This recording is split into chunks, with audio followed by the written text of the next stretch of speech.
नमस्कार साथियों, स्वागत है आपका दृष्टि आईएएस के इन फोकस प्रोग्राम में। मेरा नाम है मनीष। ब्राजील में हुए जी20 शिखर सम्मेलन में भाग लेने के बाद भारतीय प्रधानमंत्री 2 दिवसीय गुयाना यात्रा पर पहुंचे हैं, जहां पर वे दूसरे भारत कैरिकोम शिखर सम्मेलन में भी भाग लेंगे। कैरिकोम क्या है और किस प्रकार से भारत के ग्लोबल साउथ के दृष्टिकोण के अंतर्गत महत्वपूर्ण स्थिति रखता है और साथ ही भारत गुयाना संबंध किस प्रकार से महत्वपूर्ण है, आज इन फोकस के प्रोग्राम में समझने की कोशिश करेंगे। सबसे पहले देखते हैं कि इस पूरे टॉपिक के अंतर्गत किन पक्षों पर बात होने वाली है। सबसे पहले खबर को विस्तार से जानेंगे। इसके बाद देखेंगे कि प्रधानमंत्री नरेंद्र मोदी के गुयाना पहुंचते ही उन्हें किस प्रकार के शिखर सम्मानों से नवाजा गया है, या किस प्रकार के जो शीर्ष सम्मान है अलग अलग देशों ने उन्हें देने की घोषणा की है। यानी प्रधानमंत्री नरेंद्र मोदी को प्राप्त शीर्ष सम्मानों के बारे में सामान्य जानकारी हासिल करेंगे। फिर देखेंगे कि कैरिकोम क्या है और दूसरे भारत कैरिकोम शिखर सम्मेलन के बारे में भी यहाँ पर सामान्य जानकारी हासिल करने की कोशिश करेंगे। फिर ये देखेंगे कि गुयाना भारत को किस प्रकार से भविष्य में लाभ प्रदान कर सकता है। विशेष तौर से भारत की ऊर्जा सुरक्षा के अंतर्गत गुयाना का विशिष्ट महत्व है। यहाँ पर इस पक्ष को समझने की कोशिश करेंगे और फिर सामान्य पड़ताल करेंगे भारत गुयाना संबंधों की। अंत में आपके लिए एक अभ्यास प्रश्न होगा, जिसका उत्तर आपको कमेंट बॉक्स में कमेंट करके देना होगा। ये जो पूरा विषय है यूपीएससी की मुख्य परीक्षा के सामान्य अध्ययन प्रश्न पत्र 2 से जुड़ता है। उसके अंतर्राष्ट्रीय संबंध, अंतर्राष्ट्रीय संगठन जैसे खंडों से जोड़ करके आप इसे देख सकते हैं। हम अपने प्रोग्राम में आगे बढ़े उससे पहले आप हमारे चैनल को सब्सक्राइब जरूर करिए और बेल आइकन दबाइए, ताकि सभी प्रोग्राम का नोटिफिकेशन आपको मिल सके, इन प्रोग्राम से आप जुड़ सके, इनका लाभ उठा सके। साथ ही इन सभी प्रोग्राम की पीडीएफ फाइल आपको इन फोकस दृष्टि आईएएस के टेलीग्राम चैनल पर उपलब्ध कराई जा रही है। डिस्क्रिप्शन में दिए गए लिंक पर जाकर आप पीडीएफ फाइल डाउनलोड कर सकते हैं। आपके लिए एक बेहद ज्यादा महत्वपूर्ण सूचना है, और सूचना ये है कि दृष्टि आईएएस मुखर्जी नगर की सभी क्लासेस अब नोएडा में होंगी। और नोएडा में कहाँ होंगी? सेक्टर 15 के अंतर्गत होंगी। और हमारा पता होगा C171/2 block A sector 15 Noida Uttar Pradesh. ये स्थान कहां पर स्थित होगा? नोएडा सेक्टर 15 मेट्रो स्टेशन के पास ये स्थित होगा।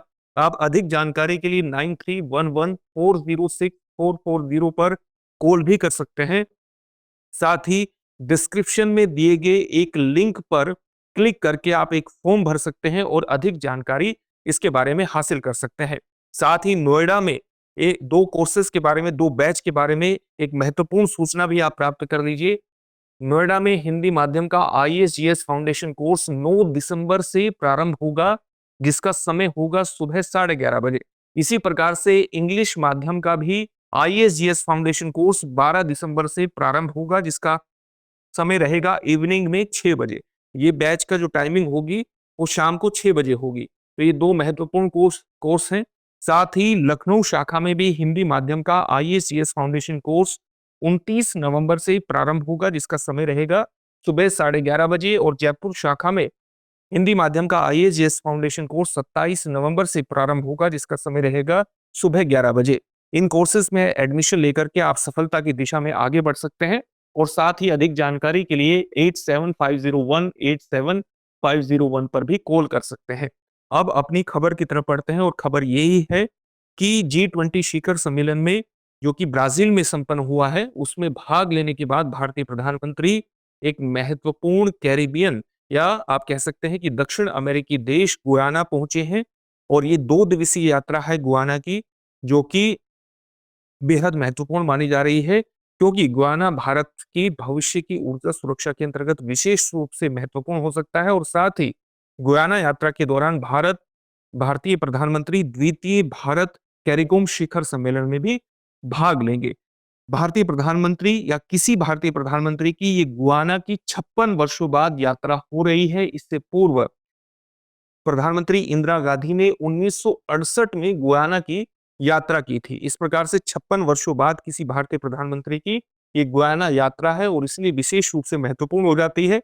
और शायद ये भी एक कारण हो सकता है कि गुयाना के राष्ट्रपति इरफान अली और उनकी कैबिनेट के, आप कह सकते हैं कि दर्जनों मंत्री प्रधानमंत्री मोदी का स्वागत करने हवाई अड्डे पर पहुंचे हैं। तो इस प्रकार से ये खबर पूरी तरह से चर्चा में आ जाती है, और इसके सामान्य पक्षों का विश्लेषण करना हमारे लिए विशेष रूप से महत्वपूर्ण है। आप देख सकते हैं कि गुयाना जो है वो कैरिबियन सी से इसकी सीमा मिलती है, और ये एक महत्वपूर्ण साउथ अमेरिकी देश है। साउथ अमेरिका जो महाद्वीप है उसके उत्तर में स्थित है, ये गुयाना है और इसी के बराबर में सूरीनाम है।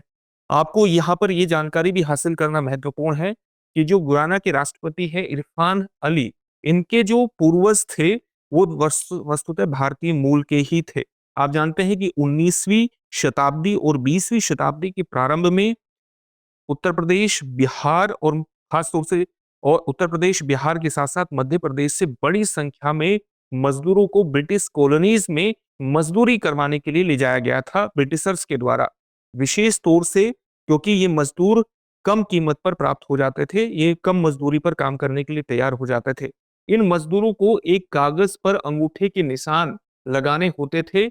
इस कागज पर अंगूठे के निशान लगाने होने के कारण और साथ ही इस कागज को समय के साथ मजदूरों और मालिकों द्वारा एक तरह से गिरमिट शब्द से जाने जाने लगा, क्योंकि ये एग्रीमेंट को अभिव्यक्त करता था और एग्रीमेंट का ही ये माना जाता है कि जो अपभ्रंश है वो गिरमिट है। तो इन मजदूरों को इस कागज को गिरमिट कहा जाने लगा और इस कागज पर हस्ताक्षर करके, इस कागज पर अंगूठे के निशान लगा करके जिन मजदूरों को ब्रिटिश कॉलोनीज में ले जाया गया, उन मजदूरों को गिरमिटिया कहा जाने लगा। ये ब्रिटिश कॉलोनीज में ये मजदूर ले जाए गए और ब्रिटिश कॉलोनीज में विशेष तौर से कहाँ-कहाँ लगाए ले जाए गए, जैसे कैरिबियन देशों में त्रिनिदाद एवं टोबैगो में ले जाए गए, गुयाना में ले जाए गए, मॉरिशस में ले जाए गए, साउथ अफ्रीका में ले जाए गए और साथ ही फिजी जैसे देशों में इनको ले जाया गया और वहां से इनको इनको मजदूरी करवाई गई। तो गुयाना में धीरे-धीरे उन जो पूर्वज ले जाए गए, उनके वंशज धीरे-धीरे वहां पर उनकी संख्या बढ़ने लगी और एक प्रकार से आप देख सकते हैं कि गुयाना की जो टोटल पॉपुलेशन है, उसमें लगभग 40% जो जनसंख्या है, वो भारतीय मूल के लोगों की ही है। और इसके अंतर्गत ये बात भी महत्वपूर्ण हो जाती है कि ये जो देश हैं कैरिबियन द्वीप समूह के जो देश हैं, ये ग्लोबल साउथ के अंतर्गत आते हैं और साथ ही जलवायु परिवर्तन के प्रभावों से सबसे ज्यादा एक तरह से नकारात्मक प्रभावों से ये पीड़ित हो सकते हैं भविष्य में। ग्लोबल साउथ की मुख्य आवाज बनकर के अंतर्राष्ट्रीय मंचों पर भारत एक प्रमुख राष्ट्र उभरा है। इसलिए अगर इनके साथ भारत सहयोग बढ़ाता है, तो ये एक महत्वपूर्ण तत्व भारत की फॉरेन पॉलिसी के अंतर्गत हो सकते हैं, महत्वपूर्ण देश साबित हो सकते हैं, भारत के एक ग्लोबल एजेंडा को पूरा करने या उसको आगे बढ़ाने के अंतर्गत। इसलिए इन देशों के साथ सहयोग स्थापित करना विशेष रूप से महत्वपूर्ण हो जाता है। अब हम देखते हैं कि प्रधानमंत्री नरेंद्र मोदी जैसे ही गुयाना पहुंचे हैं, तो उनको किस तरह के या किन-किन शीर्ष सम्मान को देने की घोषणा की गई है। जैसे गुयाना में पहुंचते ही गुयाना ने अपने सर्वोच्च राष्ट्रीय पुरस्कार को देने की घोषणा की है प्रधानमंत्री नरेंद्र मोदी को और इस पुरस्कार का नाम है ऑर्डर ऑफ एक्सीलेंस। साथ ही बारबाडोस ने भी अपने सर्वोच्च पुरस्कार को, अपने प्रतिष्ठित पुरस्कार को प्रधानमंत्री नरेंद्र मोदी को देने की घोषणा की है, जिस पुरस्कार का नाम है honorary order of freedom of Barbados. इससे कुछ दिन पहले डोमिनिका ने भी अपने सर्वोच्च राष्ट्रीय पुरस्कार को देने की घोषणा की थी प्रधानमंत्री नरेंद्र मोदी को, जिसका नाम है डोमिनिका अवार्ड ऑफ ऑनर। इस प्रकार से प्रधानमंत्री नरेंद्र मोदी को मिले कुल अंतर्राष्ट्रीय सम्मानों की जो संख्या है वो 19 हो गई है। इस गुयाना यात्रा के दौरान भारतीय प्रधानमंत्री दूसरे भारत कैरिकॉम शिखर सम्मेलन की भी सह अध्यक्षता करेंगे। तो किसके साथ सह अध्यक्षता करेंगे? ग्रेनाडा के प्रधानमंत्री जिनका नाम है डिकोन मिशेल, जो कि वर्तमान में कैरिकॉम के अध्यक्ष भी हैं। तो इनके साथ मिलकर के सह अध्यक्षता भारतीय प्रधानमंत्री नरेंद्र मोदी करेंगे और इसके अलावा प्रधानमंत्री नरेंद्र मोदी अपने सबसे पुराने भारतीय समुदाय के प्रति सम्मान भी गुयाना में प्रस्तुत करेंगे। उस समुदाय से भी मिलेंगे जो 19वीं शताब्दी के पूर्वार्ध में वहां जाकर के बसे थे। तो उन समुदायों के प्रति सम्मान भी अभिव्यक्त करेंगे और उन समुदायों से जो भारतीय मूल के व्यक्ति हैं, जो बहुत पहले 19वीं शताब्दी में वहां चले गए थे, उनसे मुलाकात भी प्रधानमंत्री नरेंद्र मोदी करेंगे। अब हम कैरिकॉम के बारे में सामान्य जानकारी हासिल कर लेते हैं। ये कैरिबियन देशों का एक महत्वपूर्ण समूह है। आप कैरिकॉम की पहले फुल फॉर्म जान लीजिए। इसके फुल फॉर्म है Caribbean community and Commons market. आप केवल कैरिबियन कम्युनिटी ही इसकी फुल फॉर्म नहीं है, यहां से केवल कैरिबियन कम्युनिटी निकलेगा। Carry for Caribbean and com for community, लेकिन इसकी फुल फॉर्म जो है वो कॉमन्स मार्केट भी है। और कॉमन्स मार्केट इसलिए है क्योंकि जब इसकी स्थापना 1973 में की गई थी, तो इसका जो महत्वपूर्ण उद्देश्य था वो इकोनॉमिक इंटीग्रेशन का, आर्थिक एकीकरण का और विकास का था।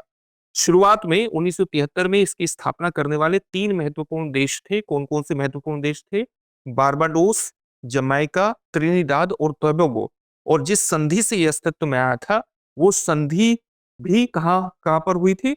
वो त्रिनिदाद एवं टोबैगो में ही एक महत्वपूर्ण संधि हुई थी और उसके माध्यम से ही कैरिकॉम अस्तित्व में आया था। धीरे-धीरे 1973 के बाद इसमें अन्य सदस्य देश भी जुड़ते चले गए और वर्तमान में जो कैरिकॉम कैरिबियाई देशों का एक महत्वपूर्ण जो समूह है, इसमें 21 देश हैं, जिसमें से 15 सदस्य देश हैं। मेंबर स्टेट्स कितने हैं? 15। और जो 6 हैं वो सहयोगी सदस्य हैं। टोटल देश कितने हैं? 21 हैं। मेंबर स्टेट कितने हैं? 15 है। और सहयोगी सदस्य कितने हैं? 6 हैं। इस प्रकार से इस समूह में 21 देश शामिल हो जाते हैं, जिसमें से 15 सदस्य देश हैं। पहला शिखर सम्मेलन भारत और कैरिकॉम का जो पहला शिखर सम्मेलन था, वो वर्ष 2019 में उस समय हुआ था जब न्यूयॉर्क में संयुक्त राष्ट्र महासभा आयोजित की जा रही थी। उस दौरान भारत कैरिकॉम का पहला शिखर सम्मेलन हुआ था और उसकी एक महत्वपूर्ण घटना यह है कि भारत ने जलवायु परिवर्तन और नवीकरणीय ऊर्जा परियोजनाओं के लिए 150 मिलियन डॉलर की ऋण सुविधा की पेशकश इस समुदाय के अंतर्गत रखी थी। आप जानते हैं, जैसा कि अभी आपको बताया गया था कि ये 15 ज्यादातर जो ये 15 देश स्थित है, ये कैरिबियन जो सागर में द्वीपीय देश है वे हैं और जलवायु परिवर्तन के प्रभावों से भविष्य में सबसे ज्यादा देश यही प्रभावित होंगे, जबकि इनका जलवायु परिवर्तन संकट को जन्म देने में जो योगदान है वो नगण्य है। इसलिए इन देशों को भविष्य के संकट से निपटने के लिए और साथ ही नवीकरणीय ऊर्जा संसाधनों की तरफ बढ़ाने के लिए भारत ने 150 मिलियन डॉलर की ऋण सुविधा की पेशकश की थी। और जब हम लाइन ऑफ क्रेडिट की बात करते हैं तो ये एक विशेष प्रकार का ऋण सुविधा होती है। जैसे अगर कोई देश किसी के प्रति 150 मिलियन डॉलर का लाइन ऑफ क्रेडिट घोषित करता है, तो इसका मतलब यह है कि वो जो समूह है वो किसी भी परियोजना के लिए कितनी भी राशि इसमें से ले सकता है। मान लिया अगर इसमें से 150 मिलियन डॉलर में से 10 मिलियन डॉलर की राशि ली गई, तो जो ब्याज भुगतान होगा वो 150 मिलियन डॉलर पर नहीं होगा, वो 10 मिलियन डॉलर पर ही ब्याज भुगतान होगा। और साथ ही अगर इसमें से 5 मिलियन डॉलर का भुगतान वापस कर दिया गया, तो 5 मिलियन डॉलर पर ही वापस ब्याज भुगतान होगा। इस प्रकार से ये लचीली दरों पर एक लाइन ऑफ ऋण सुविधा प्रदान की जाती है, ताकि जो जिनको ये सुविधा प्रदान की जा रही है वो अपनी आवश्यकताओं को कम कीमत पर पूरा कर सके। तो भारत ने एक महत्वपूर्ण पहल की थी वर्ष 2019 में। साथ ही अब जो भारत का दूसरा कैरिकॉम शिखर सम्मेलन, भारत कैरिकॉम दूसरा शिखर सम्मेलन होने वाला है, इसमें भी कैरिकॉम या कैरिबियन देशों के साथ द्विपक्षीय सहयोग को और ज्यादा मजबूत करने के अंतर्गत बातचीत हो सकती है। विशेष तौर से ऊर्जा और बुनियादी ढांचे, कृषि और खाद्य सुरक्षा को आगे बढ़ाने, फार्मास्यूटिकल्स और स्वास्थ्य से संबंधित जो मुद्दे हैं, इसके अलावा प्रौद्योगिकी और नवाचार के साथ साथ मानव संसाधन और क्षमता निर्माण, कैपेसिटी बिल्डिंग में भी कैरिबियन और भारत के बीच जो द्विपक्षीय सहयोग है वो बढ़ाने पर बातचीत हो सकती है। तो एक महत्वपूर्ण शिखर सम्मेलन है। साथ ही भारत के ग्लोबल साउथ के एजेंडे के अंतर्गत ये एक विशिष्ट दृष्टिकोण है, जहां पर भारत ग्लोबल साउथ के देशों के साथ सहयोग स्थापित करके उनकी आवाज को अंतर्राष्ट्रीय मंच पर उठाने की कोशिश करता है, ताकि अंतर्राष्ट्रीय मंचों पर इन देशों की आवाज को एक प्रतिनिधित्व मिल सके। ये भारत की वर्तमान फॉरेन पॉलिसी का एक महत्वपूर्ण हिस्सा बन चुका है। तो कैरिकॉम के बारे में हमने जानकारी हासिल कर ली। ये कैरिबियन सी है और इसी में ज्यादातर इसके देश स्थित हैं। इन देशों को अगर आप जानेंगे तो इसमें कौन कौन से नाम आ जाएंगे, जैसे सूरीनाम, गुयाना, त्रिनिदाद एवं टोबैगो, जमैका, हैती, बहामास, बेलीज, इस तरह के देश इसमें स्थित है। और यहाँ पर जो द्वीपीय देश है वो भी कैरिबियन कम्युनिटी का हिस्सा है। तो इस कम्युनिटी का आप उद्देश्य भी जान गए। सबसे महत्वपूर्ण उद्देश्य क्या है? इकोनॉमिक इंटीग्रेशन और एक साझा बाजार का निर्माण करना। गुयाना यात्रा से भारत को किस प्रकार का लाभ हो सकता है? गुयाना भविष्य में भारत की ऊर्जा सुरक्षा के अंतर्गत विशिष्ट रूप से महत्वपूर्ण हो सकता है, क्योंकि ये लगातार एक प्रमुख पेट्रोलियम और गैस शक्ति के रूप में उभर रहा है। अमेरिकी ऊर्जा सूचना एजेंसी के अनुसार गुयाना में तेल और प्राकृतिक गैस संसाधन अनुमानित रूप से 11 अरब बैरल की कीमत रखते हैं। अगर आप प्राकृतिक गैस को भी ऑयल की तरह बैरल में मापने का प्रयास करते हैं, उसके इक्विवेलेंट ऑयल इक्विवेलेंट के आधार पर मापने का प्रयास करते हैं, तो इसकी जो टोटल वैल्यू बैठती है तेल और प्राकृतिक गैस संसाधनों की गुयाना में, वो 11 अरब तेल समतुल्य यानी ऑयल इक्विवेलेंट बैरल बैठती है, जो कि कुवैत से भी 3 गुना अधिक, एक तरह से आप 3 गुना अधिक ज्यादा कीमत का, या आप कह सकते हैं कि ये संसाधन एक इनका जोड़ बैठता है। भारत के ऊर्जा क्षेत्र में विविधता लाने के अंतर्गत यानी उसके डाइवर्सिफिकेशन के अंतर्गत इसका विशिष्ट महत्व है। अगर भारत अपने ऊर्जा स्रोतों में विविधता लाना चाहता है, डाइवर्सिफाई करना चाहता है, तो उसमें गुयाना विशेष रूप से महत्वपूर्ण हो जाता है, क्योंकि भारत के जो मुख्य ऊर्जा स्रोत हैं वो मध्य पूर्व के देश हैं। अगर भारत किसी एक देश या एक समूह के देश पर या एक खास रीजन पर अपनी ऊर्जा सुरक्षा को डिपेंड नहीं करना चाहता, तो भविष्य में गुयाना के साथ संबंधों को विकसित करना भारत के लिए बेहद ज्यादा महत्वपूर्ण है। और इसलिए इस यात्रा से, प्रधानमंत्री नरेंद्र मोदी की इस यात्रा से दोनों देशों के बीच सहयोग के नए रास्ते खुलने के साथ साथ दोनों देशों के बीच सहयोग को मजबूती मिलने और क्षेत्रीय साझेदारी को प्रोत्साहन मिलने की पूरी उम्मीद है। अब हम देखते हैं कि भारत और गुयाना की संबंध सामान्य तौर से किस प्रकार से एक स्ट्रक्चर्ड वे में चलते रहे हैं। एक जो मैकेनिज्म है, दोनों देशों के बीच आवधिक स्तर पर वार्ताएं चल रही हैं और कई चीजें ऐसी हैं जो लगातार दोनों देशों के बीच सहयोग को बढ़ा रही हैं। यानी दोनों देशों के बीच जो संबंध है वो स्ट्रक्चर्ड बायलेटरल मैकेनिज्म पर आधारित है।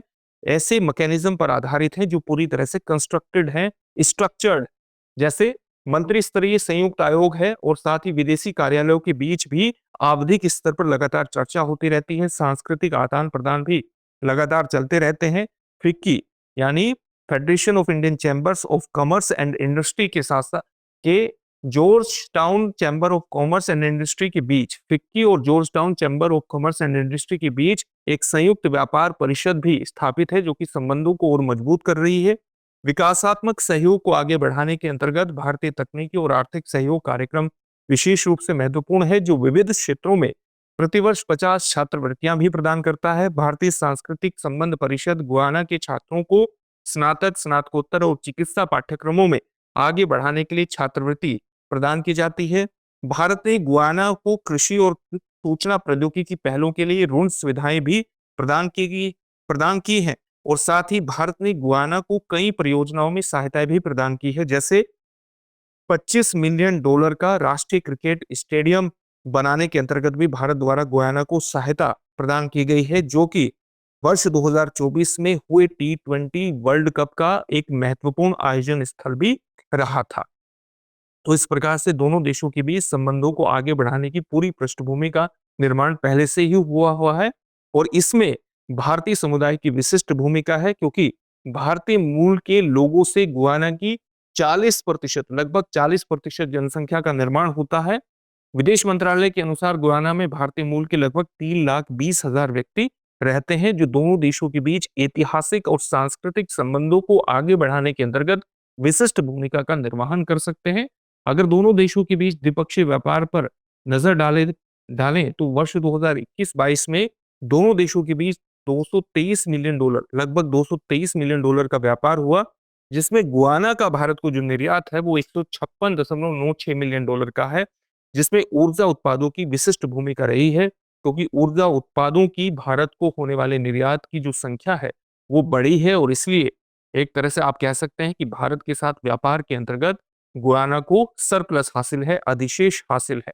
अगर भारत तो इस प्रकार से अगर हम इसके वॉल्यूम को भी देखें तो इसमें भविष्य में भी व्यापार को बढ़ाने के अंतर्गत एक पूरा स्कोप और गैप विद्यमान है। इस व्यापार को और अधिक वॉल्यूम तक बढ़ाया जा सकता है। न केवल गुयाना के उत्पादों को भारत लाया जा सकता है, बल्कि भारतीय उत्पादों को भी गुयाना ले जाया जा सकता है, जिसमें भारतीय समुदाय की विशिष्ट भूमिका स्थापित हो सकती है और ग्लोबल साउथ एजेंडे के अंतर्गत, ग्लोबल साउथ की आवाज के प्रतिनिधित्व के अंतर्गत ये पूरे जो संबंध है विशेष रूप से भारत के दृष्टिकोण से महत्वपूर्ण हो जाते हैं। अब इससे संबंधित एक प्रश्न देखते हैं। प्रश्न क्या है? कैरिकॉम मुख्य रूप से इनमें से किस क्षेत्र पर ध्यान केंद्रित करता है? आपके ऑप्शंस हैं आर्थिक एकीकरण और विकास, सैन्य रक्षा सहयोग, अंतरिक्ष अन्वेषण या केवल पर्यावरण संरक्षण। इस प्रश्न का उत्तर आप हमें कमेंट बॉक्स में कमेंट करके जरूर दीजिए। फिर से एक नए सेशन में आपसे मुलाकात होगी। धन्यवाद। डियर व्यूअर्स, अपने एग्जाम की तैयारी को और बेहतर करने के लिए हमारे चैनल को लाइक, शेयर और सब्सक्राइब करना न भूलें।